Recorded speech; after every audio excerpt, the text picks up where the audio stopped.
We're walking through the massive underground shopping mall of Les Halles on our way to the Louvre Museum. And we're going to make a few detours here and there and making our path to the Louvre, passing by some churches and restaurants and more shops. Look at this innovative display of old Singer sewing machines at a clothing store.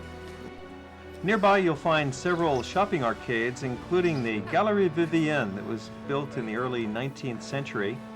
And adjacent to it is the Galerie Colbert. These two parallel galleries have recently been refurbished, and one of them is now a home to the University of Paris. They've got classes and offices there. Le Grand Colbert is a super restaurant. A surprise is waiting one block south inside the Palais Royale. From the street it looks just like another building, but you pass through the arches. You can access it from Rue de Beaujolais. That's the back end of the Palais Royale, the north end, and you will enter a huge hidden garden the size of a city block, filled with fountains, arcades, flowers, trees, and lots of local people.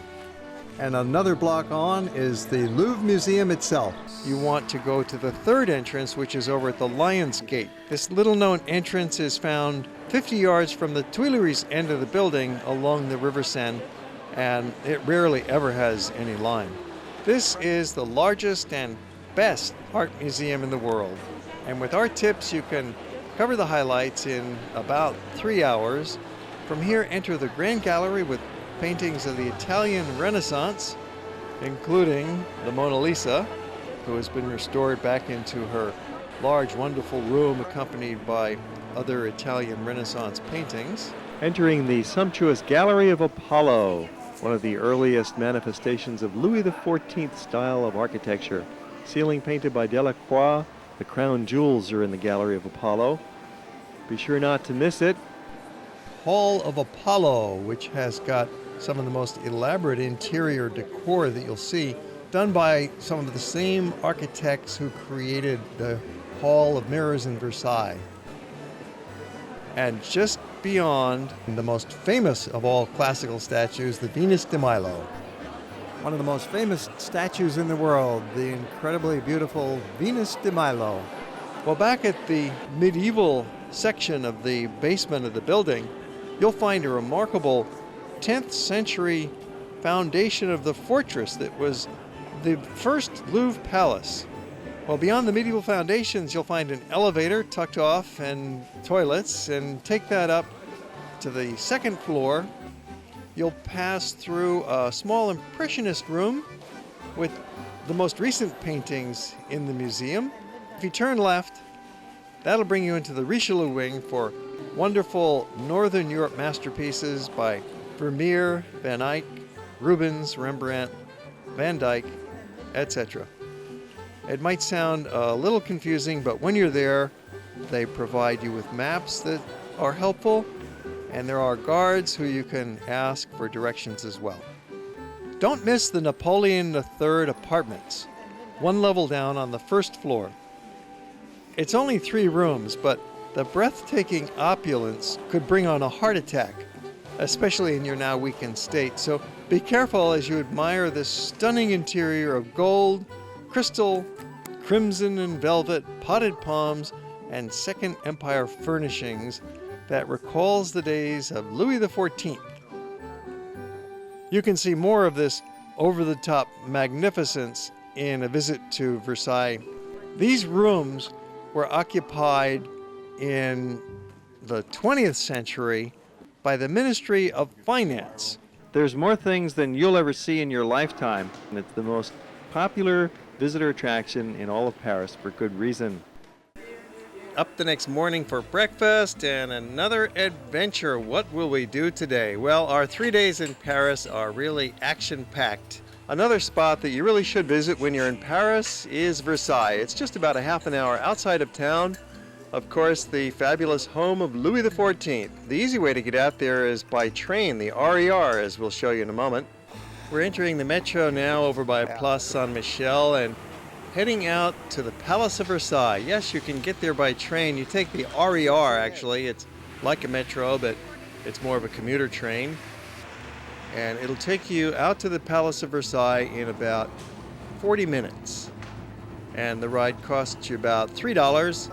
It's a very nice way to get out to Versailles instead of buying into a half-day bus tour to take you out there. Walk a few blocks over to the palace, and it's really a great way to see the palace. Of course, the fabulous home of Louis XIV. And there's Louis in a bust that was sculpted by Bernini, the great Italian Baroque artist that we've seen so much of in Rome. The interior of Versailles shows you how the Sun King liked to live, highlighted especially in the Hall of Mirrors, an amazing space with windows on one side and mirrors on the other, chandeliers in between. The most sumptuous and regal existence you could ever imagine.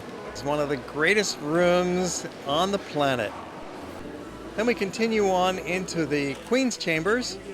This was the formal bedroom. The last queen who lived here was Marie Antoinette. But she lost her head. She's the wife of Louis XVI, of course, and they fell to the guillotine at the time of the French Revolution.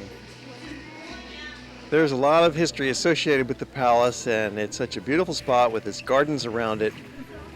Don't forget to look up at the ceilings. They're one of the most beautiful parts of the palace. This is the War Room. It's a large hall that's got a lot of big paintings and sculptures that commemorate various generals and military campaigns over the past grand history of France. There's a lot of other statues and paintings in the palace. We actually spend a couple hours at Versailles, enjoy the gardens, promenade about. And if you go out to Versailles on a Sunday afternoon, you get this added bonus of the fountains going and the music playing, and it's just a beautiful experience.